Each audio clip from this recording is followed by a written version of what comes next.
nem pensar em pegar a Bíblia. Se eles pegarem, descobrirem que está tendo culto dentro da casa, eles arrombam a porta e prendem na hora. São os martírios do século 21. Glória a Deus. Pobreza. Se Laodiceia de nada tinha falta, Esmirna carecia de tudo.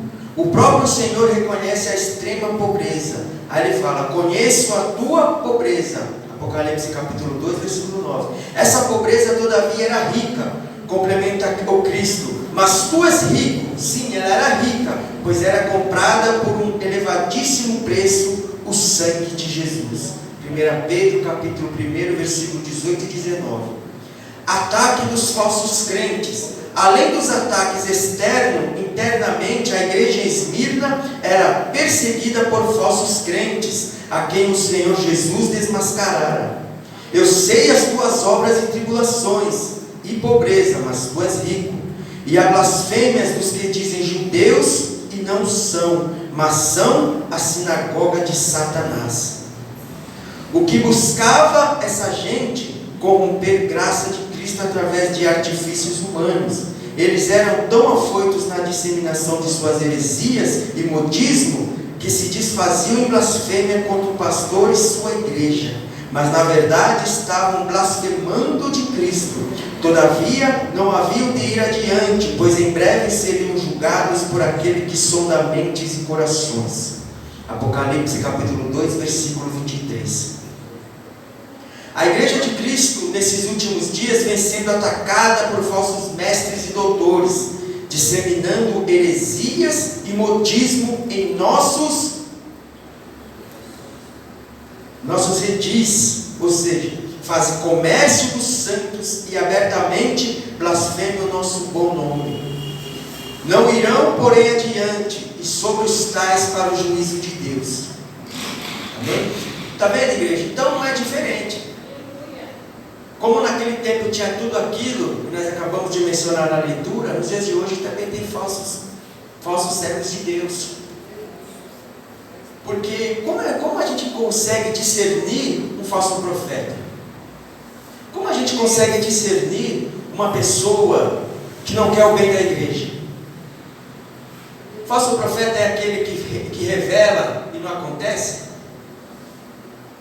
Sabe qual é o falso profeta? O falso profeta é aquele que não se preocupa com a sua vida espiritual, não se preocupa com a sua alma, com a sua salvação.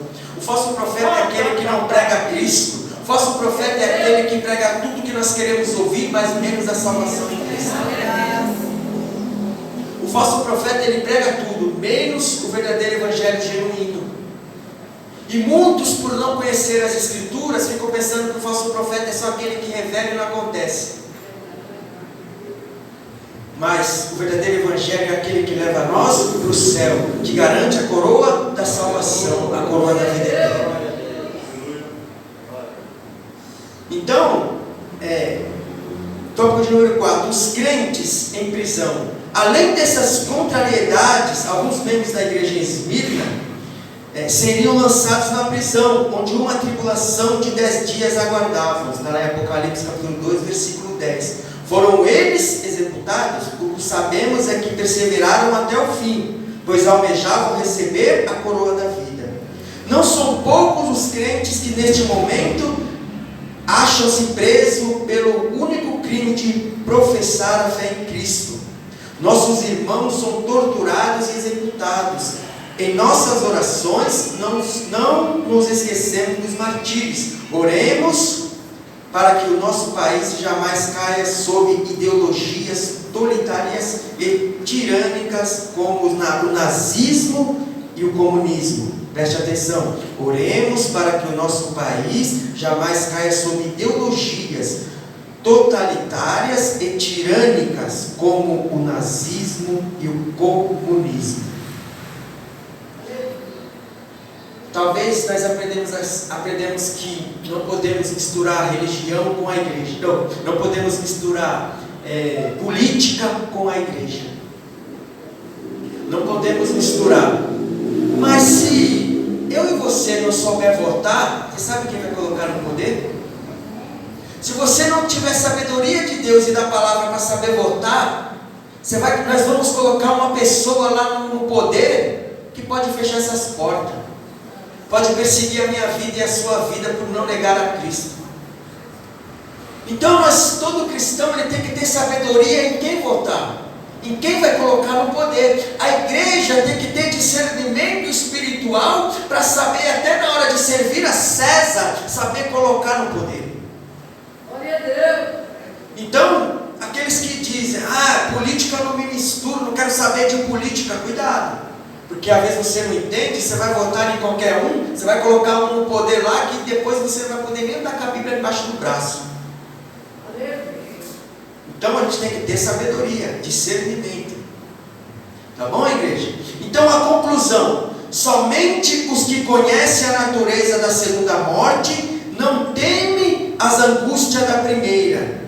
Está posto que é morte física, termina uma jornada temporal. Aquela ainda que morte não morre, inicia um suplício eterno. Eis porque Esmirna sujeitava-se à primeira, porque temia o dano da segunda. Mas a sua principal motivação não era o medo da segunda morte, e sim o amor que tinha por aquele que é a ressurreição e a vida. Meu Deus, isso aqui é tão importante, igreja. Depois você medita na sua casa, porque nós sabemos que por a primeira morte, que é a morte física, que eu e você um dia nós vamos voltar para o pó da terra. Mas além disso, tem o dano da segunda morte, que a palavra de Deus nos ensina lá em Hebreus, que aquele que morre não volta mais, mas somente para o dia do juízo. Então, muitas religiões dizem por aí que aquele que morreu, o espírito volta e tal de coisa, e fica zanzando, tudo engano. A palavra de Deus diz que aquele que morreu, que voltou para o pó, não volta mais, só vai voltar para o dia do juízo. Aí que está, que é o dano da segunda morte. No dia do juízo, será que você vai receber a vida eterna? Ou o dano da segunda morte? Só que a igreja de Esmirna, sabendo de tudo isso, sabe o que ela guardou no coração? Além da primeira morte e da segunda morte, o necessário é guardar o amor em Cristo. Eles amavam tanto a Cristo, que não temiam o dano nem da primeira e nem da segunda. O importante era guardar o amor em Cristo Jesus. Será que nós temos esse amor que nem a igreja de Esmirna? Então, oremos pela igreja perseguida e martir. As catacumbas de Roma não ficaram no passado. No século que se diz tolerante e democrático, acham-se catatumbas e covas tanto nas metrópoles do Oriente, quanto nas megalópolis do Ocidente. Amém, igreja? Amém. Então, essa foi a lição de Esmirna. Quantos entenderam essa matéria?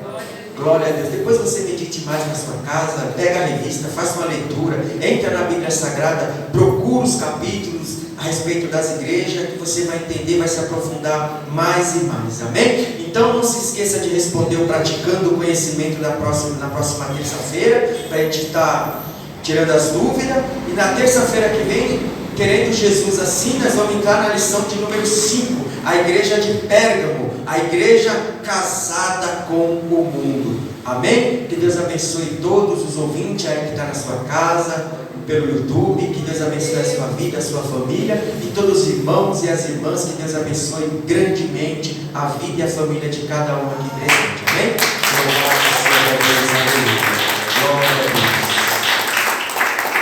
Vamos se colocar de pé, igreja. Vamos estar fazendo uma oração. Louvado seja Deus. Que Deus abençoe a todos. Amém?